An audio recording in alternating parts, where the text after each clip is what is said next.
Welcome to Headline Hunting. I'm your host, Joe Ferraro. It's been a while, John Morgan, but we're finally back on MMA Junkie and USA Today Sports with Headline Hunting. And it's been a while. There's been so many headlines. I want to kick things off with you to get your thoughts on your initial reaction when the UFC announced Ronda Rousey versus Holm, and perhaps how Miesha Tate felt when that news was announced. Man, I was shocked, Joe, to be honest with you. I mean, first of all, let's say how great it was that it was on such a huge platform. I mean, to go on Good Morning America to announce an MMA fight is incredible. So I thought that was amazing. But I was really shocked that it was Holm. And, you know, not so much that I don't think Holm is a deserving contender. I mean, she hasn't had the best UFC run so far, but her boxing credentials are pretty impressive. And it will be a new stylistic matchup for Ronda Rousey. But I just thought it was kind of poor form, to be honest with you, since Miesha Tate had already been promised the title shot. That was the part that bothered me a little bit. Had Dana White and the UFC been saying all along, hey, we're not sure, we've got a lot of options, we're going to consider things, then you got a completely different story. But to me, you know, Miesha, after she won, was promised the title shot. Ronda, after she won, was promised that she was going to fight Miesha. I mean, it was out there. This was the way we were going, and you got to feel bad for Miesha Tate. I mean, I think the UFC will probably, I'm assuming, try to make things right behind the scenes. They usually try to take care of the fighters, but just my initial reaction was, man, you got to feel bad for Miesha Tate. Now, feeling good for the fans and guys like ourselves, we've been waiting for Junior Dos Santos versus Alistair Overeem for a very long time. My fingers are crossed that this bout will actually take place, but finally, it's upon us.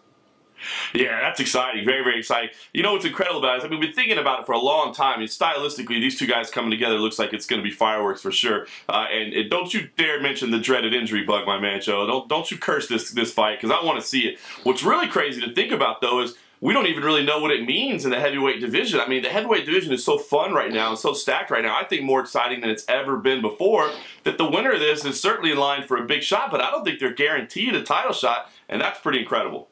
Now, speaking of guarantees, there's no guarantee of what's going to happen in December either, as within 24 hours, the top 4 featherweights in the world will be competing against one another. We know Conor McGregor will try to unify that title with Jose Aldo, but it's basically been verbally agreed, and I'm sure by the time we get out with this, it's going to be agreed that Frankie Edgar will take on Chad Mendes. I mean, this is very strategic by the UFC. Do you think these two belts will take place, or will there be some sort of switcheroo, if you know what I'm saying? Oh, man, you're just trying to jinx everything this morning, Joe. Hey, listen, I'm keeping my fingers crossed. I want to see these two fights come together just as they are. Yeah, listen, I think we're going to get an official announcement today. Let me just say, man, kudos to both Chad Mendes and Frankie Edgar. I mean, obviously, Chad, after that loss, needs to come back, but Frankie Edgar was in a little bit of a driver's seat, I think. I mean, I think he was next in line on pretty much everybody's radar. For him to say, and he was saying all along, listen, I'll take anybody in December. Just get me somebody right around that time, because he wants to be ready. He knows that there is a chance that somebody could get hurt and he could step in.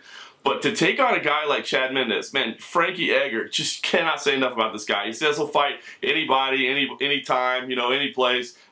Taking this fight, knowing that he's probably next in line for the title shot, even without beating Chad Mendes, shows me a lot about the character of Frankie Edgar. And if he wins, there's absolutely no doubt that he deserves the next title shot.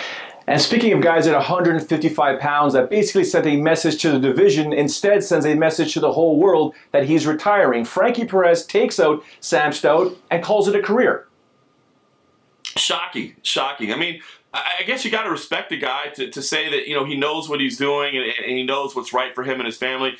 You know, our own Mike Bond caught up with him afterwards. It turns out he's got a couple of businesses on the side that he runs outside of MMA, so it sounds like financially he's going to be okay. But, you know, to be in that position, to have that type of glory and to accomplish what he did, and then to say, hey, man, that's enough for me. I need to concentrate on my family, my friends, that sort of thing. I respect him a lot.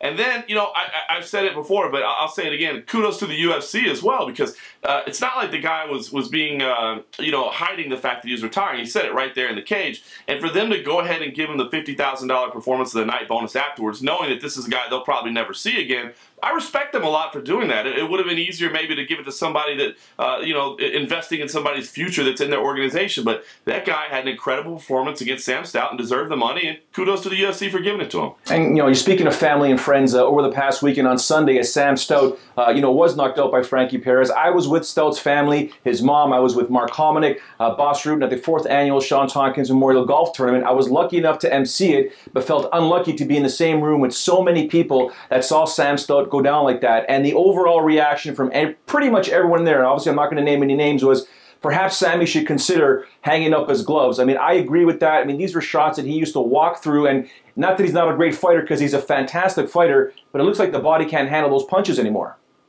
Yeah, that's it right there, Joe. You said it and hit the nail on the head. Those are shots that he used to walk through.